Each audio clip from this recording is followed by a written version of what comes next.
कब्रिस्तानों का मसला, यस यहाँ पे तो 8 एमपीएस हैं जो रिजर्व सीट पे आते हैं, उनमें से कभी ऐसा नहीं हुआ कि मैक्सिमम 4 या 5 ट्रेनी बेंचेस में होते हैं, 4 या 5 अपोजिशन में होती है। अपोजिशन वालों को तो आपको पता है उनको बजट नहीं मिलता।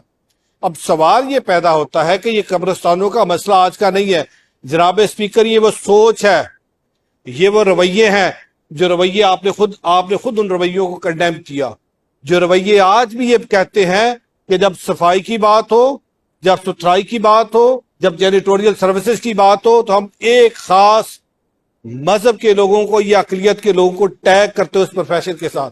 तो हम कैसे सोच सकते हैं कि हम यहाँ पे तब्दीली लेके गए? सबसे पहले हम अपने रवैयों को खुद से रिव्यू करना होगा। जब तक हम रवैयों को रिव्यू नहीं करेंगे तब्दीली नहीं आएगी।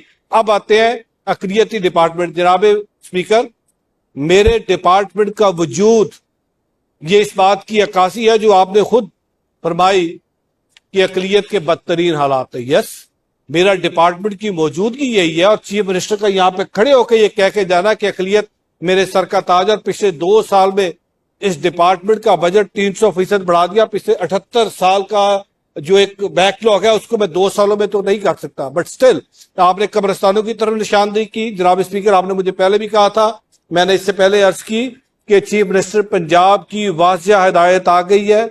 हम अगले 2 दिन के अंदर SMBR को बुला रहे हैं, ऑनरेबल MPS साहबान को बुला रहे हैं। आज तक जनाब स्पीकर मैं हैवी आर्ट कहता हूँ, मासवाए 5 या 7 या 10 MPS साहबान के अलावा मेरे पास कभी कोई नहीं आया कि मेरी अकलियत का मसला है, मुझे उसके लिए फंड चाहिए।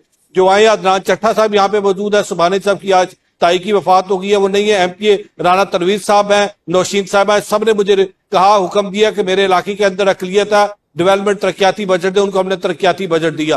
अहमद इकबाल साहब यहाँ पे बैठे, उन्होंने कहा उनको तरक्याती बजट दिया। राना मनान साहब बैठे, ख्वाजा वसीम साहब बैठे, जो आया उनको तरक्याती बजट दिया। राना साहब अगर मुझे कहते कि मेरे इलाके में तरक्याती बजट दे, हम तरक्याती बजट दे। सवाल ये पैदा होता है कि हम खुद क्यों नहीं करते? क्या तरक्याती बजट सिर्फ एक मिनिस्टर माइनॉरिटी के पास मौजूद है? आप लोगों के पास भी 30-30 करोड़ के तरक्याती बजट थे। आज आपसे भी सवाल बनता है कि आप जब वोट लेने माइनॉरिटी के पास जाते हैं और माइनॉरिटी का वोट कुछ कॉन्स्टिट्यूएंसीज के अंदर डिसाइडिंग वोट है, बताएं कितने MPs ने आज तक अपने डेवलपमेंट फंड में से कितने ने अपने तरक्याती बजट माइनॉरिटी को दिया? 0। जनाब स्पीकर, 0। यही वजह कि आज हमारी माइनॉरिटी बिछड़ी हुई है। आज सबको अपने रवैयों के अंदर तब्दीली लेके आनी होगी। सबको समझना होगा कि जब आप अकलियत की बात करते हैं, असम्बली के फ्लोर पे खड़े होकर कहते हैं कि अकलियत के हालात बुरे हैं, हमने खुद उनके लिए क्या किया। अब आते हैं, सर आपने कब्रिस्तान की मेरे जिम्मेदारी लगा दी है, अगले सेशन तक आपको यहाँ पे पूरी रिपोर्ट दूंगा। हम बाकायदा तौर पे पूरे पंजाब के अंदर निशानदेही कर रहे हैं, जहां जहां पे कब्रिस्तान नहीं है उन कब्रिस्तानों को लेकर जाएंगे। और आपने जो डिसबर्समेंट का कह दिया जनाब speaker, let me tell you, हमने बड़ा ट्रांसपेरेंट पूरा सिस्टम कर दिया है। किसी के इख्तियार में नहीं है, चाहे वो DC है, चाहे वो कमिश्नर है, चाहे वो मिनिस्टर माइनॉरिटी है, किसी के इख्तियार में नहीं है कि वो आइडेंटिफाई करे कि फलां को रकम देंगे, फलां को रकम नहीं देंगे। हमने इसको ऑनलाइन सिस्टम कर दिया है। माइनॉरिटी कार्ड पे या क्रिसमस ग्रांट के लिए या ईस्टर के लिए वो अप्लाई करते हैं, क्राइटेरिया में मीट करते हैं, हम उनको ग्रांट देते हैं। सो इसमें हमने इन्वॉल्वमेंट 0 कर दिया। मेरी तमाम MPS साहबान से गुजारिश है कि अभी 25,000 हम मजीद माइनॉरिटी कार्ड देने जा रहे हैं, आप लोगों को अप्लाई करवाइए। जो उसमें क्वालिफाई करेगा, जो उस क्राइटेरिया को मीट करता होगा, हम उनको उसमें लेके चले जाएंगे। जहां तक इक्वल अपॉर्चुनिटीज की बात है जनाब स्पीकर, 5% जॉब कोटा है, अप्लाई करवाएं।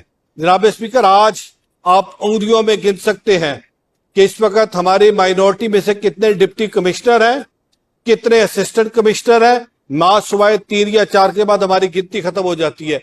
मेरे डिपार्टमेंट ने इस वक्त एस्टेब्लिशमेंट डिवीजन के साथ मिलकर सिविल सर्विसेज एकेडमी के साथ हम एक प्रोग्राम डिजाइन किया है, जहां पे हमारे वो यंग ग्रेजुएट्स जिन्होंने आला तालीम हासिल किया, हम उनको सिविल सर्विसेज एकेडमी भिजवा रहे हैं, जहां पे उनके बाकायदा तौर पे उनकी तैयारी करवाई जा रही है। आने वाले फोर्थकमिंग कंपेटिटिव एग्जाम में वो अपीयर होंगे और वो दिन दूर नहीं है जब लाहौर की डिप्टी कमिश्नर एक मसीह होगी, लाहौर का DIG ऑपरेशन एक हिंदू या सिख होगा। हम इस पे काम करें और ये हम इक्वल अपॉर्चुनिटी की बात करते हैं। जनाब स्पीकर, मैं आपकी बात के साथ बिल्कुल मुत्तफिक हूं।